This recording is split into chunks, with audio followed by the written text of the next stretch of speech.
my team versus your team. Trastukan. Una-una, para sa akin, si Taiju. Kinang ina, malakas to par, no? 9th leader ng Black Dragon, no? Nang gugulpin ng tropa yan, pare, no? Mali na nakabunggo yan dito si Taiju, kaya bugbog kayo sa akin dito, pare. Okay, no? Sobrang solid ng first pick ko dito, no? Nang gugulpi yan, okay, sa inyo naman si Mitsuya. Pare, no, pare. Naglaban namin si Mitsuya dito at si Taiju. No, dito si Mitsuya. Pero syempre, no, malakas si Mitsuya. Okay, no? Isa sa mga pinaka-astig na karakter dito yan sa Tokyo Revengers. So, sige, sa inyo na yan. Pero syempre, panalo ako dito. Okay, next up, no? 5 versus 5 tayo dito, pare. Si Smiley. Sayang, hindi pa si Angry, no? Sleeping Ogre na eh. Pero pare, no? Malakas din to, no? Isa sa mga brawler dito. Parang siguro mga top 20, top 15, pasok si Smiley dito. So, not bad, not bad.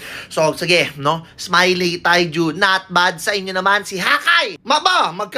Captain at vice captain, nasa inyo. No, my friend. Hindi ka na naman uubra sa akin, Hakai. Kapatid, pare. May trauma pa yan sa kapatid. Naku po. Okay, no? Pag-untugin pa kayong dalawa ni Taiju dito, pangatlo ko naman, si Shinichiro. Putang ina.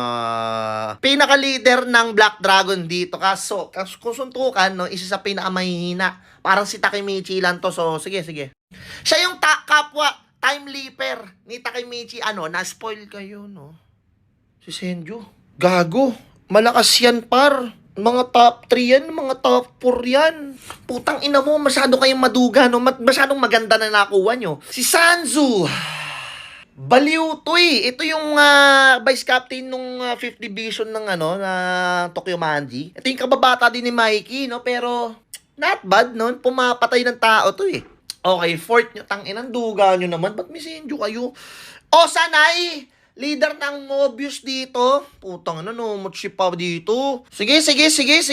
Putang ina, paano ako mananalo? Kailangan ko na magka-clash dito sa Senju, pare, tabingi ako dun. Isa na! Putang ina mo! Teka lang, pantay sila ni Senju. Pero pare, no, may Taiju ako at lahat-lahat. No, sobrang ganda. So, putang ina, ito. Filipino pride! Filipino! Tayo'y Pilipino! Okay, may katapat na yung Senju nyo. Wala na. Panglima nyo, kailangan magbuhat dito si Mikey. Fuck.